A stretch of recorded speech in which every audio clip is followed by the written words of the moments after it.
Assalamualaikum warahmatullahi wabarakatuh. Alhamdulillahirrabbilalamin. Amma ba'd. Lagi viral-viralnya ceramah Gus Muhaimin Iskandar yang merosting Nusron Wahid yang Kalan Ba'alawi.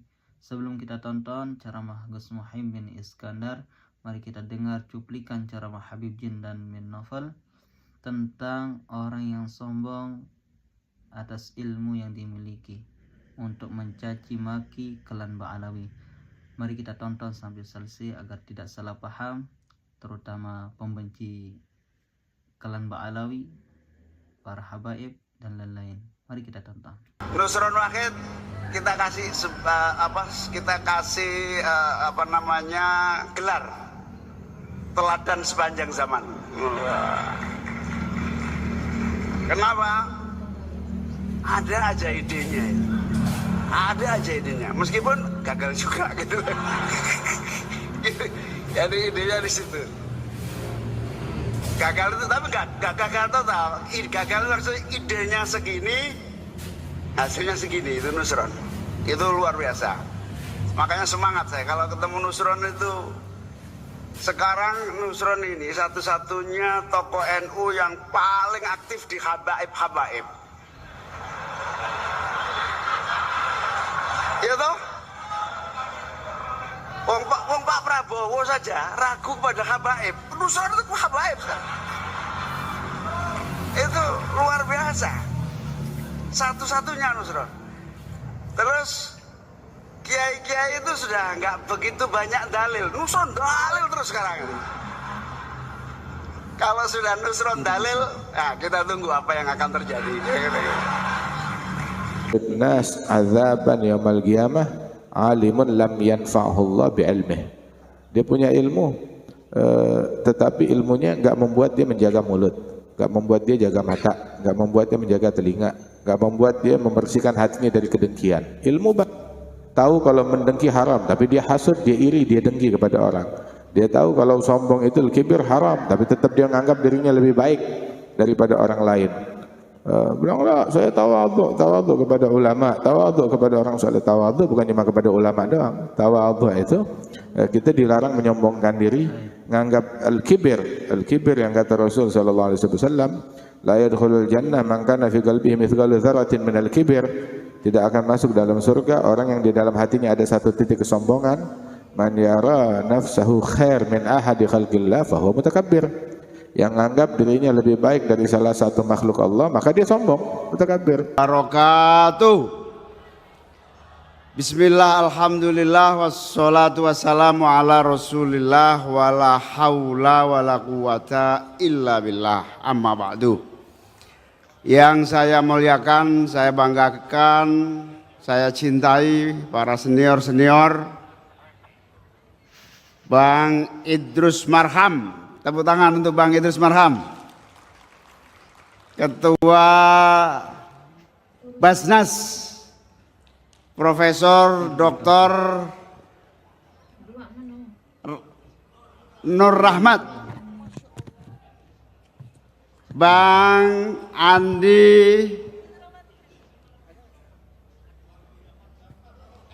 Andi Jamaro, Ketua Majelis Pertimbangan Organisasi MPO, Bang Endin Aji Sofihara yang saya hormati, dan para senior yang tidak bisa saya sebutkan semuanya, banyak sekali yang hadir. Yang saya banggakan Ketua Umum, Pak Nazaruddin Umar, Menteri Agama Republik Indonesia. Luar biasa Pak Nazar ini menteri pemerintah, malah mengingatkan soal lingkungan hidup. Ada ulama yang malah menganggap lingkungan hidup nggak terlalu penting.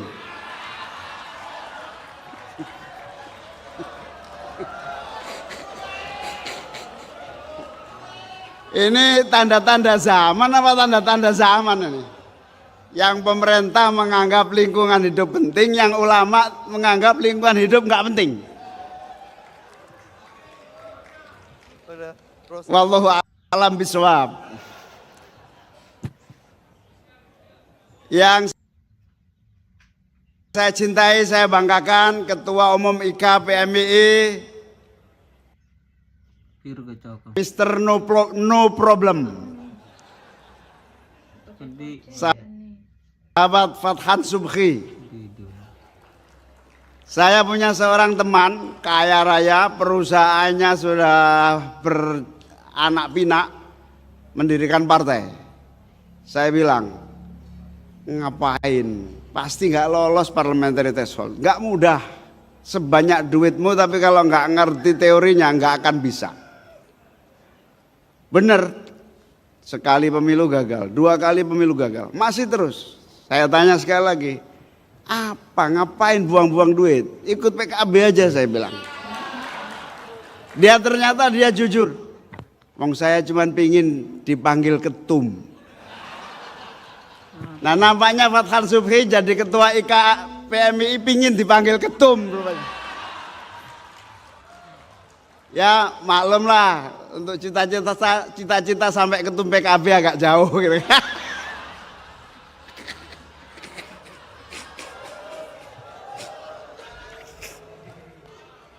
Tapi Bang Idrus, salah satu cara sukses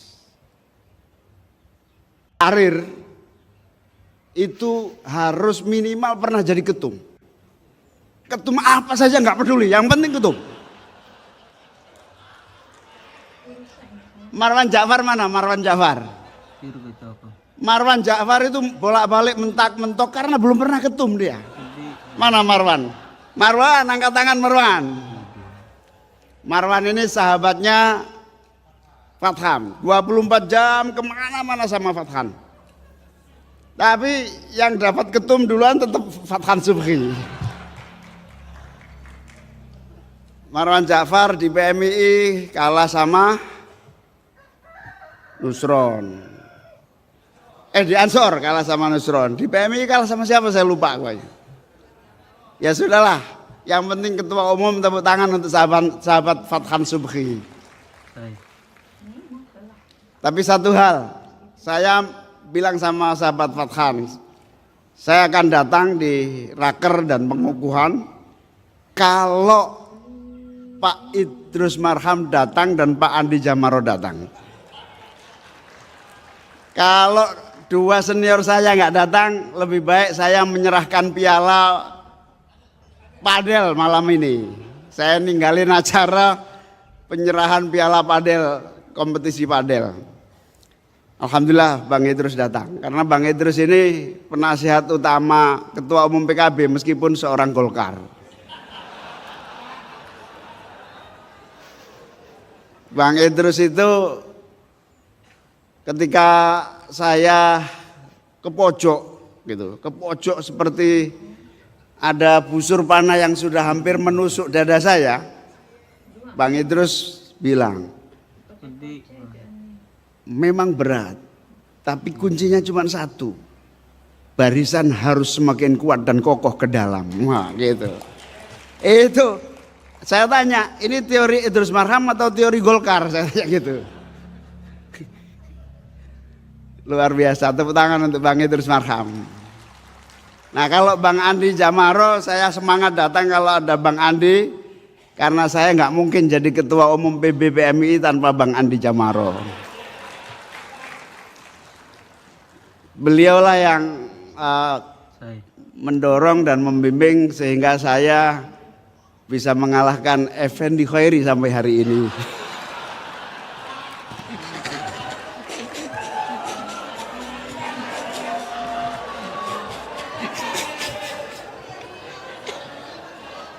Nah itu gini, PMI itu lucunya begini.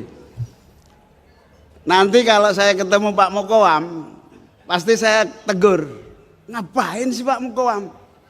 Saya udah tahu jawabannya Pak Mukoam. Kalau saya nggak begini, Fathan Subhi nggak akan semangat bergerak.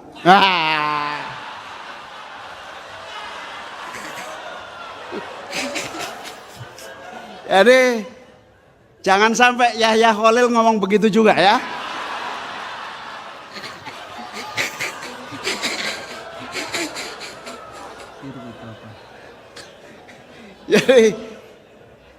Jadi salah satu titik lemah mana Ketua Umum PBPMI yang saya hormati, Ketua Umum PBPMI.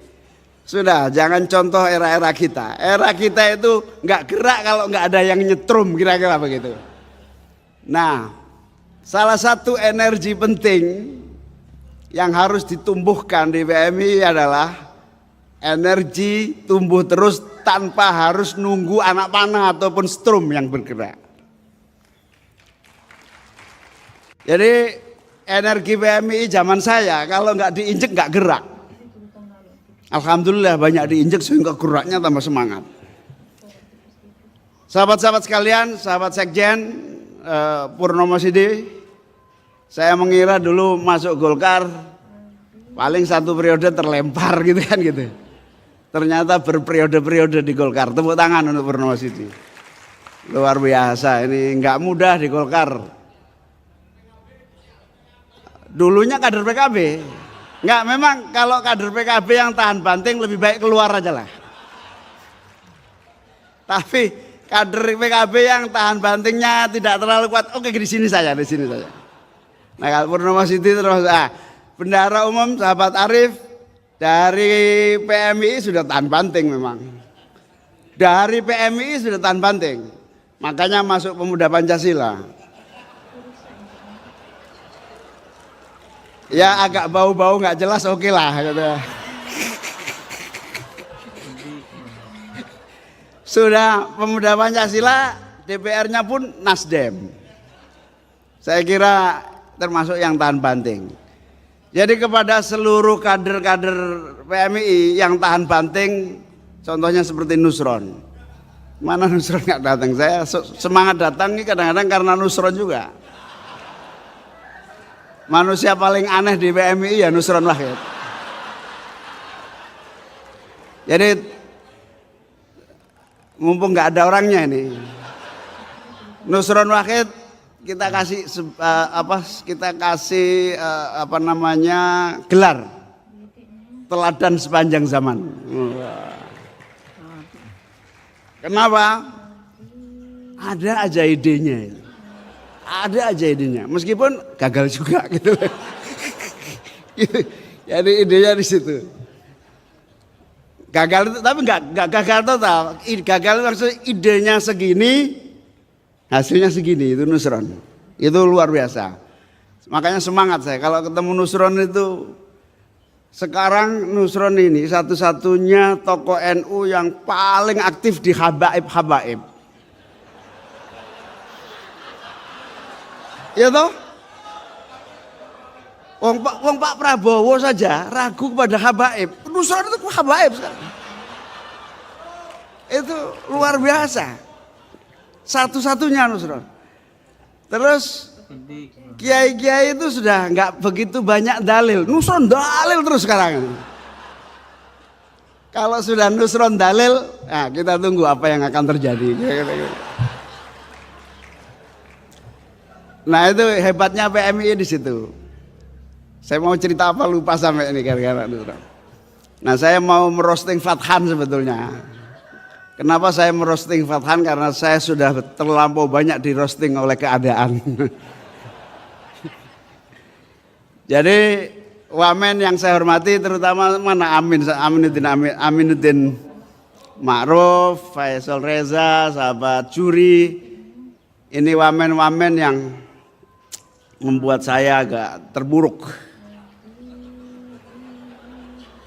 Karena dulu saya tuh nggak pernah peduli dompet saya ada uang atau nggak peduli.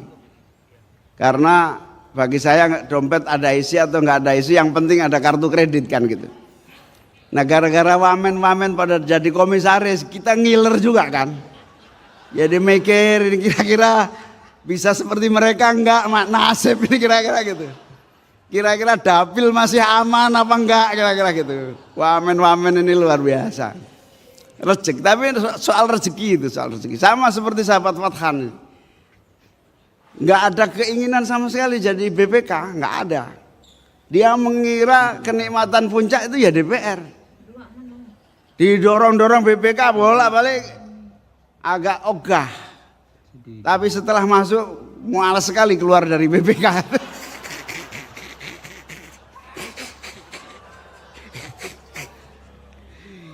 Nah, wamen ini ya bikin lemes lah kira-kira wamen. Sahabat-sahabat sekalian, saya tentu sangat mengucapkan selamat kepada, sangat syukur dan selamat kepada pengurus baru yang menurut saya ini energi yang dahsyat ya. Saya 3 kali rapat terakhir dengan Pak Prabowo sebagai presiden. Yang terakhir bahkan sangat eksplisit. Pak Prabowo menyampaikan, pertama, jangan lagi percaya pada kapitalisme. Jangan lagi percaya kepada kapitalisme.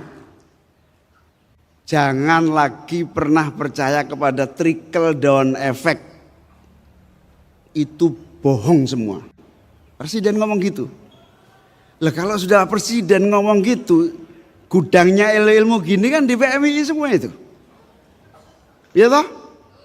Berarti PMI ada zamannya kira-kira gitu. Ada zamannya. Pak Prabowo itu rapat terakhir, beliau pimpin langsung dari mana? Dari London. Dia pimpin langsung rapat terakhir. Jangan pernah percaya lagi pada kapitalisme. Jangan pernah percaya lagi pada trickle down effect. Karena itu teori yang sama sekali tidak pernah membawa Indonesia pernah tumbuh dan maju. Sebelumnya Pak Prabowo bilang tidak ada jalan keluar kecuali kembali kepada Khitoh pasal 33. Bolak-balik itu. Kemudian tarik lagi outputnya sekolah rakyat, tarik lagi outputnya koperasi desa merah putih. Apa yang terjadi semua itu? Semua teori-teori ini kan ya gudangnya ada di IKPMI semua itu. Teori-teori tumbuh dari bawah. Tadi Pak Juri disebut siapa tadi sama Heri Azumi. Membangun dari bawah. Tumbuh dari bawah, nggak ada PMI itu yang nggak tumbuh dari bawah. Kalau ada di PMI nggak tumbuh dari bawah itu pasti bukan PMI, pasti itu HMI kira-kira begitu kira-kira. Kira-kira begitulah. Nah, tumbuh dari bawah, hidup dengan seluruh keterbatasan gitu kan. Saya ingin tahu ada nggak di PMI yang nggak terbatas? Nggak ada. Nggak ada. Semuanya tumbuh dari bawah. Yang itu semua secara teoritik hari ini relevan. Semua dalam posisi global yang powerless. Pak Prabowo coba merangkai dalam bukan teori tak lagi tapi praktek. Praktikal. Nah disitulah yang saya sebut PMI relevan untuk tumbuh dan menjadi bagian dari solusi. Solusi yang tepat. Di tengah semua lagi gejolak, nggak ada yang nggak aman hari ini. Semuanya tidak aman, semuanya tidak aman. Harta yang sudah dapat tambang pun belum dapat sampai hari ini. Karena nggak ada yang aman di dunia ini, nggak ada yang aman. Contohnya sederhana. Mestinya untuk ormas-ormas itu bukan tambang yang harus didapatkan, tapi proyek solar cell. Mestinya itu yang abadi, yang duitnya juga besar. Kalau tambang kan ada habisnya. Tapi kalau solar cell ila yaumil qiyamah, matahari. Nah, saya berharap PMI mikirnya ke sana. Cari proyek yang ila yaumil qiyamah, fid dunya wal akhirah hasanah gitu. Nah, urusan yang enggak enak partai saja gitu loh. Urusan PMI itu yang fid dunya wal akhirah. Jadi kalau partai salah itu wajar, tapi kalau PMI nggak boleh salah, kira-kira begitu. Tepuk tangan untuk PMI kira-kira. Oleh karena itu relevan Pak Fathan, energinya yang luar biasa ini dari ujung ke ujung. Semua partai ada Pak Fathan. Terus terang IKPMI bisa lebih besar dari PKB ini. Karena semua partai ada di sini. PKB kan cuma partai. Jadi kamu nggak usah ketua umum PKB sudah melebihi PKB.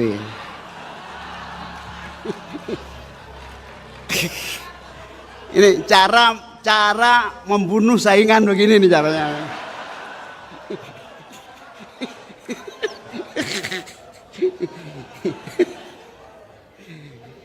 Selamat Pak Fathan dan semua sahabat-sahabat pengurus, moga-moga berkah semuanya, sukses semuanya, semua membawa kemajuan, dan saya berharap para senior juga memberikan tausiah pada malam hari ini. Wallahul muwaffiq ila aqwamit thoriq. Paling dahsyat siksanya hari kiamat ulama, tapi ilmunya nggak manfaat. Dalam hadis, asyaddun nas azaban yaumil qiyamah alimun lam yanfa'hullah bi'ilmih.